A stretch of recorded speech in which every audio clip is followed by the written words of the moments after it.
Hello everyone, and here, the little Frenchie in Big Texas. Welcome to my channel, and today we are going to talk about foreign news. Because if you turned on the TV, read some newspapers, in particular the foreign news, you might have seen the name that came up with France that declared a state of emergency on one of our foreign territory, which happens to be a beautiful Pacific island. Beautiful. You know, the kind of island where I have never been, but I would love to go. When you think about New Caledonia, Nouvelle Caledonie, you think about, let me share my screen here because you need to see the beaches. It is it's just stunning. Let's be honest here. It is a beautiful place. So this is what you normally think of when you think of New Caledonia, that kind of landscape. It's one of the most beautiful lagoon in the world. It's not big. Let me show you where it is. So that's New Caledonia. So you've got rotating pictures here. It is not close to home. I mean, it's over 16,000 kilometers away from mainland France. It's quite a lot of islands. You've got the main one here with the capital, Noumea, but it has a lot of tiny islands around it. And it is very well known for being rich in nickel, so very heavy in this metal, which is very valuable at present because it is one of the metal used in the electric vehicle battery. So it's kind of a strategic place in that way. But there it is on the map. As you can see here, just east of Australia, north of New Zealand. Pretty nice place. And it is not exactly France. And that's what, because here you see all pretty much foreign colonies on that map. Some of them are extension of French, what we call département d'outre-mer, which is the department, kind of like your states here in the US. So I guess the same as Hawaii. You know, it's another state. So if you look here in the Caribbean, Guadeloupe, Martinique, it's like being in France. The same, you have the same services. It's just another state or forest region. But New Caledonia is different. And that is what they call here. I went to look because it changed name. When I was younger and I studied at school, it was called a territory. Now it's the others are called community, meaning they have a bit more autonomy than the actual regions, but a tiny bit more. French Polynesia, for instance, can even have their own flag, but most autonomy is actually New Caledonia because it can vote its own local laws. So it's the most autonomous of all of the territories we have, and the others are inhabitant. There's no inhabitant, is the one in Arctic and Antarctic. But yeah, that one is probably the most independent. So that's what we have here, New Caledonia. And so what happened? Yes, we did impose curfew. We did. State of emergency. Okay, we banned TikTok. Okay, probably to channel information. And we did send quite a lot of troops. Army, the gendarmerie, which is kind of the police, but belonging to the army, and the police as well.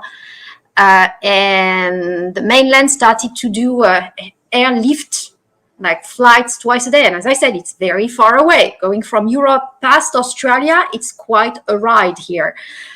Twice a day, airplanes full of armed forces pretty much to maintain order in that island after nights of clashes, riots that left 4 dead and hundreds wounded and over 100 arrested.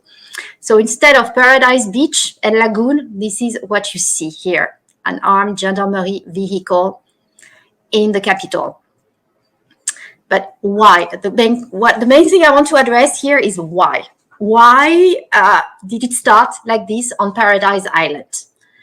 Because Paradise Island, I said it was a French territory, former colony, but what's important to know is that they have a lot of independence and they actually voted to remain French as part of France 3 times in a row in recent years. So that's very important. So it's not like they're rioting for independence.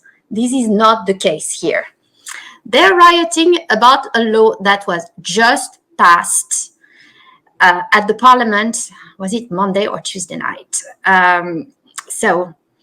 See, the death of French gendarmes followed 2 nights of rioting as protesters demonstrated against the constitutional reform being debated in the National Assembly in Paris that aims to expand the electorate in the territory's provincial elections. So they're not fighting about the French elections, like who's going to be the president, the parliament, all. No, they're actually fighting for their local elections, their local officials over there on the islands. Because what the French were proposing here, see here, explained, the unrest flared after French lawmakers approved a bill extending voting rights in provincial elections to residents arriving from mainland France. A change that the critics fear could marginalize indigenous people and benefit pro-France politicians. So indigenous people called the Kanak in New Caledonia, very strong. They're the ones, the land belonged to them. They were there. And they had a certain rights to vote at the elections, and the newcomers were not eligible to vote. So now with this law, all the newcomers, all the migrants, even so French, they are migrants to the island, right? That bill here that just got voted would allow them to vote. And the weight of the indigenous people would be less in the next election. And that is what they're voting for, their local elections, so that they remain in control of their island. That's what it's all about here. Unfortunately, so curfew imposed and so on. But I thought it was kind of interesting here when you think about it and think about the elections coming up here. Because at the end, we are facing pretty much the same situation when you think about it, right? How many migrants have come across that border? Being in Texas, quite a lot, right? Went through that border. Are they going to be able to vote? The elections are just a few months away, right? And here we're not talking local elections. We're talking federal. But at the end, who cares? Any election. Are they going to be able to vote? I've never tried voting in the US because being non-American initially, that was not allowed. Actually, it was specifically mentioned to me by the lawyers, handling my visa, my case, do not even try to vote, even the local election. It could go against you once you ask for a green card or citizenship, because you are not supposed to vote initially when you're legal on a visa.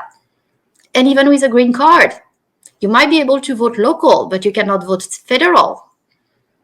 So here what's going to happen, given we're giving everything to the migrants, right?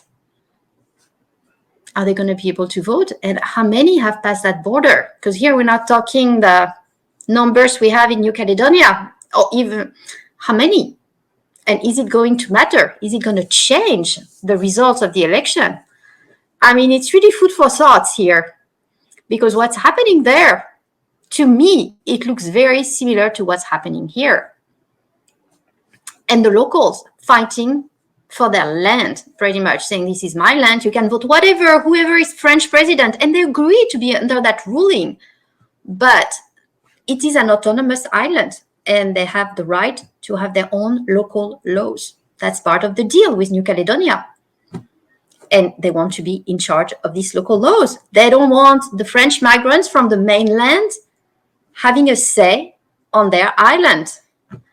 It's a very strong autonomous island here. So I would love to go, but I'm not even sure how welcome you feel when you come from the mainland France, because you are not one of them, obviously.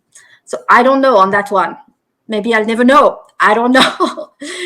But yeah, just think about it. And I wanted to clarify, just because I know the news. I mean, they take it from very little and amplify and change the truth here. So it is not about autonomy yet.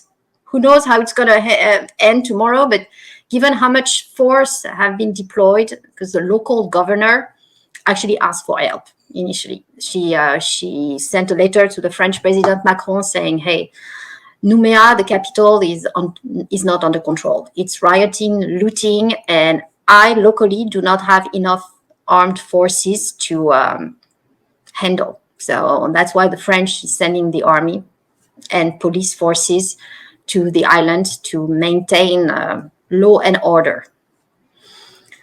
So hope this helps. I hope you enjoy. Let me know if you want to have more news. I usually just comment when it's about France, and usually when it's not too positive. But in a month, 2 months, we've got the Olympics starting in Paris, so probably more to come here. It's a very big event and a lot happening right now in the French capital. I'm expecting a lot of policing and deployment here to make sure everything runs okay without any trouble, but we will see. So stay safe, everyone.